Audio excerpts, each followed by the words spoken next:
Assalamualaikum warahmatullahi wabarakatuh. Selamat datang sahabat hamba Allah. Kali ini hamba Allah akan membahas mengenai kejahatan hawa nafsu.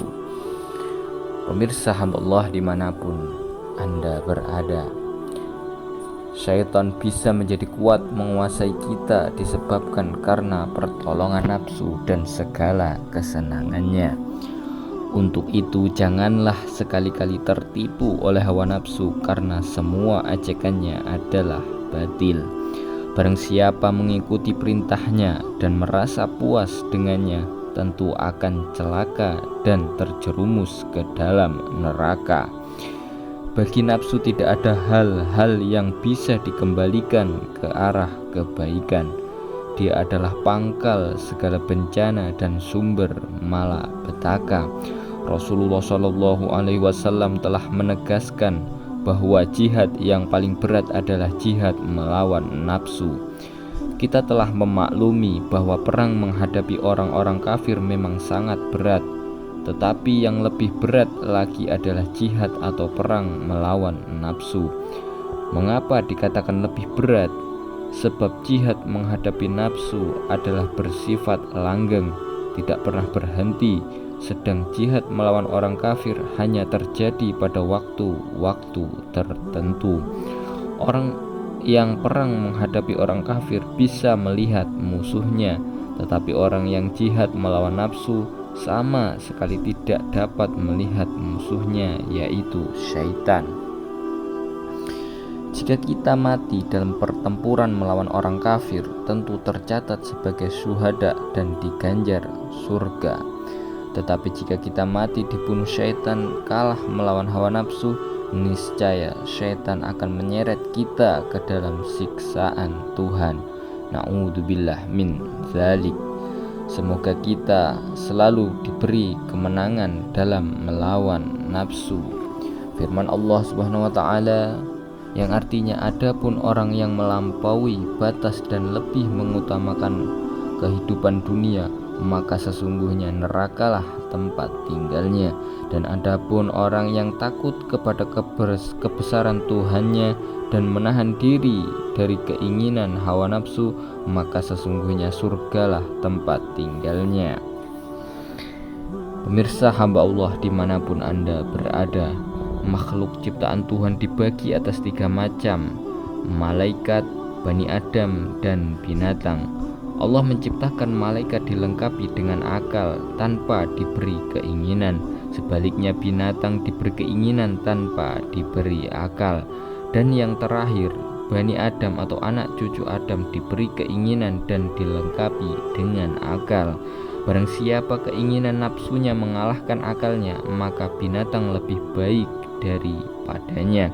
Dan barang siapa akalnya mengalahkan keinginan nafsunya, maka dia lebih baik daripada malaikat.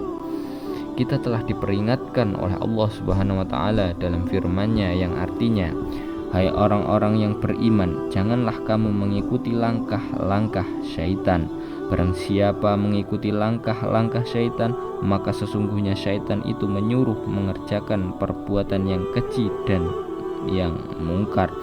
Sekiranya tidaklah karena karunia Allah dan rahmat-Nya kepada kamu sekalian, niscaya tidak seorang pun dari kamu bersih atau dari perbuatan-perbuatan keji dan mungkar itu selama-lamanya. Tetapi Allah membersihkan siapa yang dikehendakinya, dan Allah Maha mendengar lagi Maha mengetahui. Syaitan mendekati manusia bermaksud untuk membujuk manusia agar mengulangi kejahatan dan mendustakan kebenaran. Lain halnya dengan malaikat, ia mendekati manusia bermaksud agar manusia mengulangi kebaikan dan membenarkan kebenaran. 2 ajakan dari malaikat dan syaitan itu adalah 2 macam ilham yang terjadi di dalam hati manusia. Satu di antaranya ialah dengan perantara syaitan, sedang yang lain ialah dengan perantara malaikat. Adapun yang terjadi dengan perantaraan malaikat itulah yang disebut ilham, dan yang terjadi dengan perantaraan syaitan dinamakan godaan. Sedang hati manusia senantiasa tertarik di antara kedua ajakan tersebut, karena hati manusia menurut fitrahnya yang asli bisa menerima pengaruh-pengaruh malaikat dan juga pengaruh-pengaruh dari syaitan secara sama, yakni yang satu tidak lebih berat daripada yang lain, kecuali bila hati manusia telah mengikuti hawa nafsu dan senantiasa menuruti syahwat-syahwatnya. Maka jika demikian, hancurlah manusia. Sebaliknya, jika manusia hatinya tidak menurut hawa nafsu dan tidak mengikuti syahwat-syahwatnya, maka berbahagialah dia. Rasulullah SAW telah bersabda yang artinya, sesungguhnya syaitan itu mempunyai ajakan dan malaikat juga mempunyai ajakan kepada anak Adam.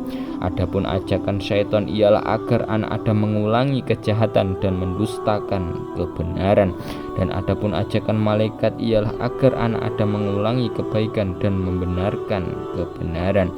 Maka barang siapa mendapatkan yang ini atau ajakan malaikat, ketahuilah bahwa yang demikian itu adalah dari Allah, maka hendaknya dia memuji kepada Allah Ta'ala. Dan barang siapa mendapatkan yang lain atau ajakan syaitan, maka hendaknya dia berlindung kepada Allah dari syaitan yang terkutuk. Karena itu, marilah kita tingkatkan kewaspadaan kita dengan senantiasa memohon kepada Allah Subhanahu wa Ta'ala.